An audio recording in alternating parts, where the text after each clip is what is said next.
ਆਓ ਜੋ ਲੜੀਵਾਰ ਸਤਿਗੁਰੂ ਸਾਹਿਬ ਧੰਨ ਸ੍ਰੀ ਗੁਰੂ ਤੇਗ ਬਹਾਦਰ ਸਾਹਿਬ ਜੀ ਮਹਾਰਾਜ ਹਜ਼ੂਰ ਦੀ ਪਾਵਨ ਰਸਨਾ ਤੋਂ ਉਚਾਰਨ ਕੀਤੇ ਹੋਏ ਜੋ ਅੰਮ੍ਰਿਤਮਈ ਸ਼ਲੋਕ ਨੇ, ਜਿਨ੍ਹਾਂ ਦੀ ਮਹਾਨਤਾ ਕਵੀ ਰਾਜ ਭਾਈ ਸੰਤੋਖ ਸਿੰਘ ਜੀ ਸ੍ਰੀ ਗੁਰਪ੍ਰਤਾਪ ਸੂਰੇ ਗ੍ਰੰਥ ਅੰਦਰ ਲਿਖਦੇ ਨੇ। ਉਹ ਇੱਕ ਕਵਿਤ ਦੇ ਅੰਦਰ ਭਾਵ ਬਹੁਤ ਵਿਸਥਾਰ ਕਰਦੇ ਨੇ। ਕਵੀ ਜੀ ਕਹਿੰਦੇ, ਦੂਧ ਚਾਹੇ ਪੂਤ ਚਾਹੇ ਭਲੀ ਕਰਤੂਤ ਚਾਹੇ, ਇਤਿਆਦਿਕ ਸੰਗਤ ਜੀ ਉਹਨਾਂ ਨੇ ਬਚਨ ਲਿਖੇ ਨੇ। ਕਵੀ ਜੀ ਕਹਿੰਦੇ, ਜੇਕਰ ਕਿਸੇ ਨੂੰ ਸੰਸਾਰ ਵਿੱਚ ਪੁੱਤਰ ਦੀ ਜ਼ਰੂਰਤ ਹੋਵੇ, ਦੁੱਧ ਦੀ ਜ਼ਰੂਰਤ ਹੋਵੇ, ਚੰਗੀ ਸੋਭਾ ਚਾਹੀਦੀ ਹੋਵੇ, ਉਹ ਸ੍ਰੀ ਭੋਗ ਦੇ ਸ਼ਲੋਕਾਂ ਦੀ ਵਡਿਆਈ ਕਰਦੇ, ਜ਼ਿਕਰ ਕਰਦੇ ਨੇ ਸੰਗਤ ਜੀ ਕੇ ਅੰਤ ਸੁਣੈ ਭੋਗ ਕੋ, ਕਿ ਜੇਕਰ ਸ੍ਰੀ ਗੁਰੂ ਗ੍ਰੰਥ ਸਾਹਿਬ ਮਹਾਰਾਜ ਜੀ ਦਾ ਸਾਰਾ ਪਾਠ ਨਾ ਸੁਣਿਆ ਜਾਵੇ, ਸੁਣਨਾ ਬਹੁਤ ਜ਼ਰੂਰੀ ਹੈ। ਗੁਰਬਾਣੀ ਦਾ ਇੱਕ ਇੱਕ ਅੱਖਰ ਵੀ ਸੰਗਤ ਜੀ ਬਹੁਤ ਲਾਭਦਾਇਕ ਹੈ, ਇਸ ਦਾ ਅੰਤ ਨਹੀਂ ਪਾਇਆ ਜਾ ਸਕਦਾ। ਤਾਂ ਹੀ ਤੇ ਧੰਨ ਸਤਿਗੁਰੂ ਸਾਹਿਬ ਸ੍ਰੀ ਗੁਰੂ ਅਰਜਨ ਸਾਹਿਬ ਜੀਆਂ ਨੇ ਸ੍ਰੀ ਸੁਖਮਨੀ ਸਾਹਿਬ ਵਿੱਚ ਸੰਗਤ ਜੀ ਜ਼ਿਕਰ ਕੀਤਾ ਹੈ। ਮਹਾਰਾਜ ਜੀ ਕਹਿੰਦੇ, ਕਿਨ ਕਾ ਏਕ ਜਿਸ ਜੀ ਬਸਾਵੈ, ਤਾਂ ਕਿ ਮਹਿਮਾ ਗਨੀ ਨਾ ਆਵੇ। ਕਿ ਵਾਹਿਗੁਰੂ ਦਾ ਨਾਮ ਰੂਪੀ ਜਿਹੜਾ ਇੱਕ ਕਿਨਕਾ ਹੈ, ਜਿਹਦੇ ਹਿਰਦੇ ਵਿੱਚ ਵਸ ਜਾਵੇ। ਕਿਨਕਾ ਏਕ ਜਿਸ ਜੀ ਵਸਾਵੈ, ਤਾਂ ਕਿ ਮਹਿਮਾ ਗਨੀ ਨਾ ਆਵੇ। ਉਹਦੀ ਵਡਿਆਈ ਕਥਨ ਨਹੀਂ ਕੀਤੀ ਜਾ ਸਕਦੀ, ਪਰ ਸਤਿਗੁਰੂ ਜੀ ਦੇ ਉਹ ਵਡਿਆਈ ਅੰਦਰ, ਕਵਿਤ ਰੂਪ ਅੰਦਰ ਕਵੀ ਰਾਜ ਜੀ ਲਿਖਦੇ ਨੇ ਕਿ ਅੰਤ ਸੁਣੈ ਭੋਗ, ਕਿ ਭਾਈ ਭੋਗ ਦੇ ਸ਼ਲੋਕ ਸੁਣਨ ਦਾ ਬਹੁਤ ਲਾਭ ਹੈ। ਤੇ ਸਤਿਗੁਰੂ ਸਾਹਿਬ ਜੀ ਕਿਰਪਾ ਕਰਨ, ਜੋ ਸੰਗਤ ਦੀ ਲੜੀਵਾਰ ਵਿਚਾਰ ਚੱਲ ਰਹੀ ਹੈ, ਜੋ ਸਤਿਗੁਰੂ ਸਾਹਿਬ ਜੀ ਸ੍ਰੀ ਗੁਰੂ ਤੇਗ ਬਹਾਦਰ ਸਾਹਿਬ ਮਹਾਰਾਜ ਜੀ ਨੇ ਇਹ ਸ਼ਲੋਕ ਗੁਰਸਿੱਖਾਂ ਦੀ ਮਨ ਰੂਪੀ ਝੋਲੀ ਵਿੱਚ ਪਾਏ ਨੇ। ਸੋ ਆਓ ਜੋ ਮਹਾਰਾਜ ਜੀ ਅੱਜ ਦੇ ਪਾਵਨ ਪਵਿੱਤਰ ਉਪਦੇਸ਼ ਦੇ ਅੰਦਰ ਆਪਣੇ ਤਾਈਂ ਕੀ ਬਖਸ਼ਿਸ਼ ਕਰਦੇ ਨੇ। ਸਾਰੇ ਗੁਰਸਿੱਖ ਜੋ ਸਤਿਗੁਰੂ ਦੇ ਦਰਬਾਰ ਵਿੱਚ ਸਜੇ ਹੋ, ਮਨ ਬਿਰਤੀਆਂ ਨੂੰ ਇਕਾਗਰ ਕਰੀਏ।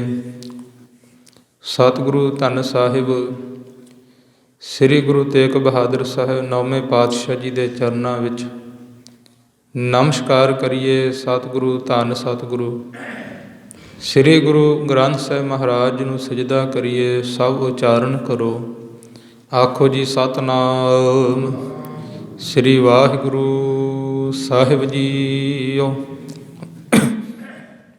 ਸਤਿਨਾਮ ਸ੍ਰੀ ਵਾਹਿਗੁਰੂ ਸਾਹਿਬ ਜੀਓ। ਭੈ ਨਾਸਨ ਦੁਰਮਤ ਹਰਨ, ਕਲ ਮੈਂ ਹਰਿ ਕੋ ਨਾਮ। ਨਿਸ ਦਿਨ ਜੋ ਨਾਨਕ ਭਜੈ, ਸਫਲ ਹੋਏ ਤਿਹ ਕਾਮ। ਭੈ ਨਾਸਨ ਦੁਰਮਤ ਹਰਨ, ਕਲ ਮੈਂ ਹਰਿ ਕੋ ਨਾਮ। ਨਿਸ ਦਿਨ ਜੋ ਨਾਨਕ ਭਜੈ, ਸਫਲ ਹੋਏ ਤਿਹ ਕਾਮ।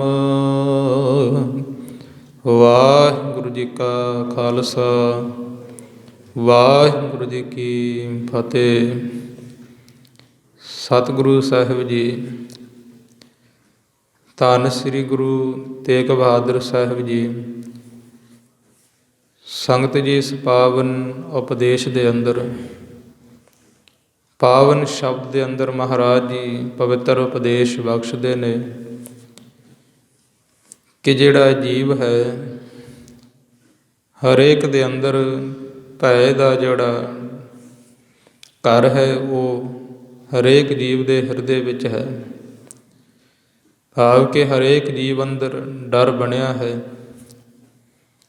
ਸੋ ਸਤਿਗੁਰੂ ਮਹਾਰਾਜ ਜੀ ਕਹਿੰਦੇ, ਉਹ ਭਾਈ ਭਾਵੇਂ ਕਿਸੇ ਵੀ ਪ੍ਰਕਾਰ ਦਾ ਭੈ ਹੋਵੇ, ਜਿਹੜਾ ਆਪਾਂ ਪਰਸੋਂ ਵਿਚਾਰ ਕੀਤੀ ਸੀ, ਜਿਸ ਤਰ੍ਹਾਂ 7 ਪ੍ਰਕਾਰ ਦਾ ਭੈ ਵਿਦਵਾਨ ਗੁਰਮੁਖਾਂ ਨੇ ਕਥਨ ਕੀਤਾ ਹੈ। ਉਸ ਭੈ ਦੇ ਅੰਦਰ ਸੰਗਤ ਜੀ ਸਾਰੇ ਭੈ ਆ ਜਾਂਦੇ ਨੇ। ਹੁਣ ਸਤਿਗੁਰੂ ਸਾਹਿਬ ਜੀ ਬਖਸ਼ਿਸ਼ ਕਰਦੇ ਨੇ, ਭੈ ਨਾਸਨ ਦੁਰਮਤ ਹਰਨ, ਕਿ ਜਿਹੜਾ ਭਾਈ ਅਕਾਲ ਪੁਰਖ ਵਾਹਿਗੁਰੂ ਦਾ ਨਾਮ ਹੈ, ਮਹਾਰਾਜ ਜੀ ਕਹਿੰਦੇ ਭੈ ਨਾਸਨ ਦੁਰਮਤ ਹਰਨ, ਕਲ ਮੈਂ ਹਰ ਕੋ ਨਾਮ। ਕਲ ਤੋਂ ਭਾਵ ਹੈ ਕਲਯੁਗ ਦੇ ਵਿੱਚ ਹਰੀ ਵਾਹਿਗੁਰੂ ਦਾ ਜਿਹੜਾ ਨਾਮ ਹੈ, ਕਲ ਮੈਂ ਹਰ ਕੋ ਨਾਮ। ਕਲ ਤੋਂ ਭਾਵ ਕਲਯੁਗ ਮੈਂ ਦੇ ਅਰਥ ਨੇ ਵਿੱਚ ਹਰ ਕੋ ਨਾਮ, ਜਿਹੜਾ ਹਰੀ ਵਾਹਿਗੁਰੂ ਦਾ ਨਾਮ ਹੈ, ਉਹ ਭੈ ਨਾਸਨ, ਉਹ ਭੈ ਨੂੰ ਖਤਮ ਕਰਨ ਵਾਲਾ ਹੈ। ਕਿ ਜਿਹੜੇ ਜੀਵ ਦੇ ਅੰਦਰ ਵਾਹਿਗੁਰੂ ਦਾ ਨਾਮ ਵਸ ਜਾਵੇ। ਕਿਉਂਕਿ ਸੰਗਤ ਜੀ, ਜਿਹੜਾ ਵਾਹਿਗੁਰੂ ਹੈ ਉਹ ਆਪ ਨਿਰਭਉ ਤੇ ਨਿਰਵੈਰ ਹੈ। ਜਿਹੜਾ ਨਿਰਭਉ ਤੇ ਨਿਰਵੈਰ ਨਾਲ ਜੁੜ ਗਿਆ, ਫਿਰ ਉਹਦੀ ਅਵਸਥਾ ਸਤਿਗੁਰੂ ਜੀ ਨੇ ਜੋ ਪਿਛੇ ਸ਼ਲੋਕਾਂ ਦੇ ਵਿੱਚ ਦਰਸਾਈ ਸੀ, ਭੈ ਕਾਹੂ ਕੋ ਦੇਤ ਨਹਿ, ਨਹਿ ਪਹਿ ਮਾਨ ਧਿਆਨ, ਕਿ ਉਹ ਗੁਰਮੁਖ ਨਾ ਕਿਸੇ ਦੇ ਭੈ ਵਿੱਚ ਜਿਉਂਦਾ ਹੈ ਅਤੇ ਨਾ ਆਪਣੀ ਸਰਵਗਤਾ ਦੀ, ਆਪਣੀ ਸ਼ਕਤੀ ਦੀ, ਆਪਣੇ ਬਲ ਦੇ ਨਾਲ ਕਿਸੇ ਨੂੰ ਡਰਾਉਂਦਾ ਹੈ। ਇਹ ਅਵਸਥਾ ਉਸ ਗੁਰਮੁਖ ਦੀ ਕਿੱਥੋਂ ਬਣਦੀ ਹੈ?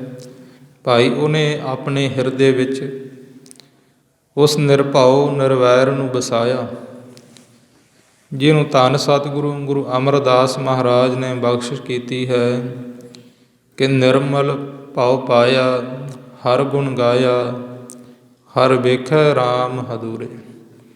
ਸਤਿਗੁਰੂ ਜੀ ਵੀ ਇਸ ਪਾਵਨ ਸ਼ਬਦ ਅੰਦਰ ਬਖਸ਼ਿਸ਼ ਕਰਦੇ ਨੇ ਕਿ ਕਲ ਮੈਂ ਹਰ ਕੋ ਨਾਮ, ਕਿ ਜਿਨ੍ਹਾਂ ਨੇ ਹਰੀ ਵਾਹਿਗੁਰੂ ਦੇ ਨਾਮ ਨੂੰ ਜਪਿਆ, ਜਿਨ੍ਹਾਂ ਨੇ ਨਾਮ ਦਾ ਅਭਿਆਸ ਕੀਤਾ, ਉਹਨਾਂ ਦੇ ਹਿਰਦੇ ਵਿੱਚੋਂ ਭੈ ਨਾਮ ਦੀ ਜਿਹੜੀ ਚੀਜ਼ ਹੈ ਉਹ ਨਾਸਨ ਭਾਵ ਨਾਸ ਹੋ ਗਈ।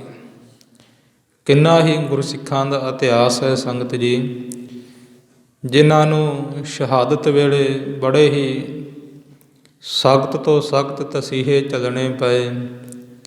ਧੰਨ ਬਾਬਾ ਬੰਦਾ ਸਿੰਘ ਬਹਾਦਰ ਜੀਆਂ ਦੇ ਜੀਵਨ ਨੂੰ ਵੇਖੋ। ਉਹਨਾਂ ਦਾ 7 ਸਾਲ ਦਾ ਬੇਟਾ ਬਾਬਾ ਅਜੈ ਸਿੰਘ, ਉਹਦਾ ਕਲੇਜਾ ਕੱਢ ਕੇ ਤੁਰਕਾਂ ਨੇ ਸੰਗਤ ਜੀ ਬਾਬਾ ਜੀ ਦੇ ਮੁੱਖ ਨੂੰ ਲਾਉਣਾ ਚਾਹਿਆ। ਕਈ ਇਤਿਹਾਸਕਾਰ ਕਹਿੰਦੇ ਮੁੱਖ ਨੂੰ ਲਾਇਆ ਗਿਆ। ਸੋ ਵੇਖੋ, ਇਹੋ ਜਿਹਾ ਇਤਿਹਾਸ ਗੁਰਸਿੱਖਾਂ ਦਾ ਹੋਵੇ। ਇੰਨਾ ਭੈ ਆਪਣੇ ਪੁੱਤਰ ਦਾ ਸੰਗਤ ਦੇ ਸਾਹਮਣੇ ਅੱਖਾਂ ਦੇ ਸ਼ਹਾਦਤ ਹੁੰਦੀ ਵੇਖਣੀ, ਕਿਹੜਾ ਵਿਅਕਤੀ ਹੈ ਜਿਹਦਾ ਮਨ ਨਾ ਡੋਲੇ। ਭਾਰਤ ਵਰਸ਼ ਅੰਦਰ ਵੱਡੇ ਵੱਡੇ ਰਿਸ਼ੀ ਮੁਨੀ ਹੋਏ। ਇਤਿਹਾਸ ਵਿੱਚ ਜ਼ਿਕਰ ਆਉਂਦਾ ਇਸ ਭਾਰਤ ਵਰਸ਼ ਦੇ ਇਤਿਹਾਸ ਅੰਦਰ ਕਿ ਜੇਕਰ ਉਹਨਾਂ ਦੇ ਨਾਮ, ਜਿਨ੍ਹਾਂ ਦੇ ਪੁੱਤਰ ਦਾ ਨਾਮ ਕਿਸੇ ਦਾ, ਅਤੇ ਉਹਨਾਂ ਦੇ ਅਸਵਾਰ ਕਰਨ ਵਾਲੇ ਹਾਥੀਆਂ ਦਾ ਨਾਮ ਵੀ ਸੇਮ ਸੀ, ਅਤੇ ਮਰਿਆ ਸੰਗਤ ਜੰਗ ਦੇ ਮੈਦਾਨ ਵਿੱਚ ਹਾਥੀ, ਅਤੇ ਵੱਡੇ ਵੱਡੇ ਯੋਧਿਆਂ ਨੇ ਮਨ ਵਿੱਚ ਇਹ ਹੋ ਗਿਆ, ਵਿਚਾਰ ਆਈ ਕਿ ਮੇਰਾ ਪੁੱਤਰ ਮਰ ਗਿਆ। ਉੱਥੇ ਉਹਨਾਂ ਨੇ ਬਾਣ ਸੁੱਟ ਦਿੱਤੇ, ਬਰਾਗ ਨੂੰ ਧਾਰਨ ਕਰਕੇ ਕੰਦਰਾਂ ਦੇ ਵਿੱਚ ਵੜ ਗਏ। ਇਹਨਾਂ ਬਰਾਗ ਕਰਨ ਲੱਗ ਪਏ। ਪਰ ਗੁਰਸਿੱਖਾਂ ਦਾ ਵੇਖੋ ਕਿਹੋ ਜਿਹਾ ਇਤਿਹਾਸ ਹੈ। ਬਾਬਾ ਬੰਦਾ ਸਿੰਘ ਬਹਾਦਰ ਜੀਆਂ ਦੇ ਪੁੱਤਰ ਦਾ ਸੰਗੀ ਕਲੇਜਾ ਕੱਢ ਕੇ ਦੁਸ਼ਮਣ ਨੇ ਮੁੱਖ ਨੂੰ ਲਾਇਆ ਅਤੇ ਬਾਬਾ ਜੀ ਦੇ ਸਰੀਰ ਦੇ ਜੰਬੂਰਾਂ ਦੇ ਨਾਲ ਮਾਸ ਨੂੰ ਕੱਟਿਆ, 9 ਖਿੱਚੇ। ਇੱਥੋਂ ਤੱਕ ਪੰਥ ਪ੍ਰਕਾਸ਼ ਜ਼ਿਕਰ ਕਰਦਾ ਹੈ ਕਿ ਬਾਬਾ ਬੰਦਾ ਸਿੰਘ ਬਹਾਦਰ ਜੀਆਂ ਦੇ ਪਹਿਲਾਂ ਨੇਤਰ ਕੱਢੇ, ਫਿਰ ਥੋੜ੍ਹੇ ਥੋੜ੍ਹੇ ਅੰਗ ਕੱਟੇ ਗਏ। ਇਹੋ ਜਿਹੀ ਸ਼ਹਾਦਤ ਦਿੱਤੀ ਗਈ। ਸੋ ਜਿਹੜਾ ਇਹੋ ਜਿਹਾ ਭੈ ਹੈ, ਇਹ ਮੌਤ ਦਾ ਡਰ ਕਦੋਂ ਖਤਮ ਹੁੰਦਾ ਹੈ? ਮਹਾਰਾਜ ਜੀ ਕਹਿੰਦੇ ਜਿਨ੍ਹਾਂ ਨੇ ਭਾਈ ਹਰੀ ਵਾਹਿਗੁਰੂ ਦੇ ਗੁਣ ਗਾਏ, ਉਹਨਾਂ ਦੇ ਹਿਰਦੇ ਵਿੱਚੋਂ ਸੰਗਦੀ ਮੌਤ ਦਾ ਜਿਹੜਾ ਭੈ ਡਰ ਖਤਮ ਹੋ ਜਾਂਦਾ ਹੈ। ਉਹ ਫਿਰ ਮੌਤ ਨੂੰ ਮਜ਼ਾਕਾਂ ਕਰਦੇ ਨੇ। ਧੰਨ ਬਾਬਾ ਦੀਪ ਸਿੰਘ ਜੀ ਮਹਾਂਪੁਰਸ਼, ਮੁਖੀ ਦਮਦਮੀ ਟਕਸਾਲ ਪਹਿਲੇ, ਜਿਨ੍ਹਾਂ ਨੇ ਸੰਗਦੀ 70 ਸ਼ੇਰ ਦਾ ਖੰਡਾ ਵਾਹਿਆ, ਆਪਣੇ ਸੀਸ ਦੇ ਉੱਪਰ ਵਾਹਿਗੁਰੂ ਆਪਣੇ ਹੱਥ ਦੀ ਤਲੀ ਦੇ ਉੱਪਰ ਆਪਣੇ ਸ਼ੀਸ਼ ਨੂੰ ਰੱਖ ਕੇ ਦੁਸ਼ਮਣਾਂ ਦੇ ਨਾਲ ਗੁਰਦੁਆਰਾ ਸ਼ਹੀਦ ਬਾਬਾ ਦੀਪ ਸਿੰਘ ਜੀ ਅੰਮ੍ਰਿਤਸਰ ਤੋਂ ਲੈ ਕੇ ਸ੍ਰੀ ਹਰਿਮੰਦਰ ਸਾਹਿਬ ਤੱਕ ਜੰਗ ਲੜਿਆ। ਇਹੋ ਜਿਹਾ ਭੈ ਕਿਵੇਂ ਖਤਮ ਹੁੰਦਾ ਹੈ? ਮਹਾਰਾਜ ਜੀ ਕਹਿੰਦੇ ਜਿਨ੍ਹਾਂ ਨੇ ਵਾਹਿਗੁਰੂ ਦਾ ਬੰਦਗੀ ਕੀਤੀ ਹੈ ਭਾਈ। ਅੱਗੇ ਸਤਿਗੁਰੂ ਸਾਹਿਬ ਬਖਸ਼ਿਸ਼ ਕਰਦੇ ਨੇ, ਭੈ ਨਾਸਨ ਦੁਰਮਤ ਹਰਨ। ਦੁਰਮਤ ਕੀ ਹੈ? ਦੁਰ ਤੋਂ ਭਾਵ ਖੋਟੀ ਮਤ। ਕਿਉਂਕਿ ਵਿਦਵਾਨ ਗੁਰਮੁਖਾਂ ਨੇ ਸਤਿਗੁਰੂ ਦੀ ਬਾਣੀ ਅੰਦਰ ਸੰਗਦੀ 4 ਪ੍ਰਕਾਰ ਦੀ ਮਤ ਦਾ ਜ਼ਿਕਰ ਮਿਲਦਾ ਹੈ। ਪਹਿਲੀ ਕਹੀਏ ਗੁਰਮਤ। ਗੁਰਮਤ ਤੋਂ ਭਾਵ ਹੈ ਕਿ ਜਿਹੜੀ ਗੱਲ ਸਤਿਗੁਰੂ ਜੀ ਕਹਿਣ। ਗੁਰਸਿੱਖ ਦਾ ਧਰਮ ਹੈ ਕਿ ਆਪਣੇ ਗੁਰੂ ਦੇ ਬਚਨ ਨੂੰ ਮੰਨ ਕੇ ਗੁਰੂ ਦੇ ਦੱਸੇ ਹੋਏ ਮਾਰਗ ਉੱਪਰ ਚੱਲ ਕੇ ਆਪਣੇ ਜੀਵਨ ਨੂੰ ਬਤੀਤ ਕਰਨਾ। ਇਹ ਹੈ ਗੁਰਮਤ, ਕਿ ਜੋ ਗੁਰੂ ਸਾਹਿਬ ਜੀ ਕਹਿੰਦੇ ਨੇ, ਸਤਿਗੁਰੂ ਜੀ ਦਾ ਹੁਕਮ ਹੈ, ਜੋ ਸਤਿਗੁਰ ਕਾ ਜੋ ਸਿੱਖ ਅਖਾਏ, ਸੋ ਭਲ ਕੇ ਉਠ ਹਰ ਨਾਮ ਧਿਆਵੈ, ਉਦਮ ਕਰੇ ਭਲ ਕੇ ਪ੍ਰਭਾਤੀ, ਇਸ਼ਨਾਨ ਕਰੇ ਅੰਮ੍ਰਿਤਸਰ ਨਹਾਵੈ, ਫਿਰ ਚੜ੍ਹੈ ਦਿਵਸ ਗੁਰਬਾਣੀ ਗਾਵੈ, ਬਹਿੰਦਿਆਂ ਉੱਠਦਿਆਂ ਹਰ ਹਰ ਨਾਮ ਧਿਆਵੈ। ਇਹ ਸੰਗਤ ਜੀ ਸਤਿਗੁਰੂ ਜੀ ਦਾ ਹੁਕਮ ਹੈ। ਜਿਹੜਾ ਗੁਰਸਿੱਖ ਇਸ ਦੇ ਅਨੁਸਾਰ ਆਪਣੇ ਜੀਵਨ ਨੂੰ ਦਿਨ ਨੂੰ ਬਤੀਤ ਕਰਦਾ ਹੈ, ਉਹ ਮਹਾਰਾਜ ਦਾ ਗੁਰਸਿੱਖ ਹੈ। ਉਹਨੇ ਗੁਰਮਤ ਨੂੰ ਧਾਰਨ ਕੀਤਾ ਹੈ। ਇਹ ਗੁਰੂ ਦੀ ਮੱਤ ਹੈ, ਭਾਵ ਗੁਰੂ ਦੀ ਸਿੱਖਿਆ ਅਨੁਸਾਰ ਜਿਉਣਾ। ਇਉਂ ਨਹੀਂ ਕਿ ਸਤਿਗੁਰੂ ਸਾਹਿਬ ਜੀ ਕਹਿਣ ਅੰਮ੍ਰਿਤ ਵੇਲੇ ਉੱਠਣਾ ਹੈ। ਕਿਸੇ ਤੋਂ ਸੁਣ ਲਿਆ ਭਾਈ ਸਾਰਾ ਦਿਨ ਬਾਣੀ ਪੜ੍ਹਨ ਵਾਸਤੇ ਹੈ। ਹਾਂ ਸੰਗਤੀ, ਸਾਰੇ ਦਿਨ ਵਿੱਚ ਬਾਣੀ ਪੜ੍ਹਨ ਦਾ ਬਹੁਤ ਮਹੱਤਵ ਮਿਲ ਸਕਦਾ ਹੈ, ਪਰ ਜਿਹੜਾ ਅੰਮ੍ਰਿਤ ਵੇਲਾ ਇਹ ਵਿਸ਼ੇਸ਼ ਹੈ। ਕਿੰਨੇ ਹੀ ਪ੍ਰਮਾਣ ਸਤਿਗੁਰੂ ਦੀ ਬਾਣੀ ਵਿੱਚ ਮਿਲਦੇ ਨੇ। ਅੰਮ੍ਰਿਤ ਵੇਲੇ ਦਾ ਜਾਗਣਾ, ਜੇ ਕੋਈ ਜਾਗੈ ਨਿਤ, ਅੰਮ੍ਰਿਤ ਵੇਲਾ ਸੱਚ ਨਹਾਓ ਵਡਿਆਈ ਵਿਚਾਰ। ਹੋਰ ਅੰਮ੍ਰਿਤ ਵੇਲੇ ਦੇ ਬਾਬਤ ਬੜੇ ਹੀ ਪ੍ਰਮਾਣ ਗੁਰਬਾਣੀ ਅੰਦਰ ਨੇ। ਪਰ ਜਿਹੜਾ ਸਤਿਗੁਰੂ ਦੇ ਬਚਨਾਂ ਤੋਂ ਵਿਪਰੀਤ ਚੱਲ ਪਏ, ਭਾਵ ਉਲਟ ਚੱਲ ਪਏ, ਆਪਣੀ ਮਰਜ਼ੀ ਕਰੇ, ਮਨ ਨੂੰ ਮੁੱਖ ਰੱਖ ਕੇ, ਜਿਹੜਾ ਮਨ ਦੇ ਨਾਲ ਮਨ ਦੇ ਵਿਚਾਰ ਕਰੇ, ਮਨ ਦੇ ਮਗਰ ਚੱਲੇ, ਉਹਨੂੰ ਕਹਿੰਦੇ ਮਨ ਮਤ। ਦੂਸਰੀ ਹੈ ਮਨ ਮਤ, ਕਿ ਜਿਵੇਂ ਮਨ ਨੇ ਕਿਹਾ ਆਲਸ ਕਰ ਲਈ, ਨਹੀਂ ਉੱਠਣਾ ਅੰਮ੍ਰਿਤ ਵੇਲੇ, ਮਨ ਮਗਰ ਲੱਗ ਕੇ ਸੌਂ ਪਿਆ। ਮਨ ਨੇ ਕਿਹਾ ਅੰਮ੍ਰਿਤ ਛਕਣ ਦਾ ਕੀ ਫਾਇਦਾ ਹੈ, ਕੀ ਮਿਲਣਾ ਹੈ, ਅੰਮ੍ਰਿਤ ਨਹੀਂ ਛਕਿਆ। ਮਨ ਨੇ ਕਿਹਾ ਸਤਿਗੁਰੂ ਦੇ ਸਰੋਵਰ ਵਿੱਚ ਇਸ਼ਨਾਨ ਕਰਨ ਦੇ ਨਾਲ ਕੁਝ ਨਹੀਂ ਪ੍ਰਾਪਤ ਹੋਣਾ। ਇਹ ਤਾਂ ਕਹਾਵਤ ਹੈ ਕਿ ਆਪਣੇ ਆਪ ਹੀ ਬਣਾ ਬੈਠੇ ਨੇ। ਸੰਗਤ ਜੀ ਫਿਰ ਅੰਮ੍ਰਿਤਸਰ ਦੇ ਪਵਿੱਤਰ ਸਰੋਵਰ 'ਤੇ ਸ਼ੰਕਾ ਕਰਨ ਲੱਗ ਜਾਣੀ, ਸਤਿਗੁਰੂ ਦੀਆਂ ਪਾਵਨ ਦਰਬਾਰਾਂ ਨੂੰ ਆਮ ਬਿਲਡਿੰਗ ਦੱਸਣਾ। ਨਹੀਂ ਤੇ ਸਤਿਗੁਰੂ ਜੀ ਦੀ ਜੇਕਰ ਗੁਰਮਤਿ ਧਾਰਨ ਕੀਤੀ ਹੁੰਦੀ, ਫਿਰ ਮਨ ਵਿੱਚ ਇਹ ਵਿਚਾਰ ਆਉਣੇ ਸੀ ਕਿ ਜਿੱਥੇ ਜਾਏ ਬਹੈ ਮੇਰਾ ਸਤਿਗੁਰੂ, ਸੋ ਥਾਨ ਸੁਹਾਵਾ ਰਾਮ ਰਾਜੇ, ਕਿ ਉਹ ਤਾਂ ਜਗ੍ਹਾ ਬੜੀ ਪਵਿੱਤਰ ਹੈ ਜਿੱਥੇ ਮੇਰੇ ਸਾਹਿਬ ਨੇ ਚਰਨ ਪਾਏ। ਪਰ ਮਨ ਨੇ ਕਿਹਾ ਨਹੀਂ, ਇਹਦੇ 'ਤੇ ਆਮ ਬਿਲਡਿੰਗ ਦੇ ਵਿੱਚ ਫਰਕ ਕੋਈ ਨਹੀਂ, ਪਰ ਉਹਨੂੰ ਭਲੇ ਨੂੰ ਪੁਰਸ਼ੀਏ ਕਿ ਭਲਿਆ ਤੇਰਾ ਸਰੀਰ ਹੈ ਜਿਹੜਾ, ਉਹ ਵੀ 5 ਤੱਤਾਂ ਦਾ ਬਣਿਆ ਹੈ। ਅਤੇ ਸੰਗਤ ਜੀ, ਆਪਾਂ ਮਨੁੱਖ ਨੂੰ, ਭਾਵੇਂ ਮਨੁੱਖ ਕਿਹੋ ਜਿਹੀ ਕਰਮ ਕਰਦਾ ਹੈ, ਆਪਾਂ ਉਹਨੂੰ ਮਨੁੱਖ ਹੀ ਕਹਿੰਦੇ ਹਾਂ, ਬੰਦਾ ਕਹਿੰਦੇ ਹਾਂ। ਪਰ ਵੇਖੋ ਜਿਹੜਾ ਕੁੱਤਾ ਹੈ ਉਹ ਵੀ 5 ਤੱਤਾਂ ਦਾ ਬਣਿਆ ਹੈ। ਕਦੇ ਮਨੁੱਖ ਨੂੰ ਕੁੱਤਾ ਨਹੀਂ ਕਿਹਾ ਜਾਂਦਾ, ਜੇ ਕਹਾਂਗੇ ਤਾਂ ਡਾਂਗ ਸੋਟੀ ਚੱਲ ਪਏਗੀ। ਇਸ ਪ੍ਰਕਾਰ ਪਰ ਜਿਹੜਾ ਮਨੁੱਖ ਹੈ ਸੰਗਤ ਜੀ, ਜਿਹਨੇ ਆਪਣੇ ਗੁਰਮਤਿ ਨੂੰ ਤਿਆਗਿਆ ਹੈ। ਗੁਰਮਤਿ ਦੇ ਵਿਪਰੀਤ ਚੱਲਣ ਵਾਲਾ ਮਨਮਤ ਨੂੰ ਜਿਹਨੇ ਗ੍ਰਹਿਣ ਕਰ ਲਿਆ, ਉਹ ਸਤਿਗੁਰਾਂ ਦੇ ਪਾਵਨ ਸਥਾਨਾਂ ਨੂੰ, ਮਹਾਰਾਜ ਦੀ ਪਾਵਨ ਬਾਣੀ ਤੇ, ਸ੍ਰੀ ਦਸਮ ਬਾਣੀ ਤੇ, ਕਿਤੇ ਸਰਬਲੋ ਬਾਣੀ ਤੇ, ਕਿਤੇ ਸਤਿਗੁਰੂ ਦੀ ਪੁਰਾਤਨ ਮਰਜ਼ਾਦਾ ਦੇ ਉੱਪਰ ਸ਼ੰਕਾਵਾਂ ਕਰਦਾ ਹੈ। ਇਹ ਭਾਈ ਮਨਮਤ ਦੀ ਨਿਸ਼ਾਨੀ ਹੈ।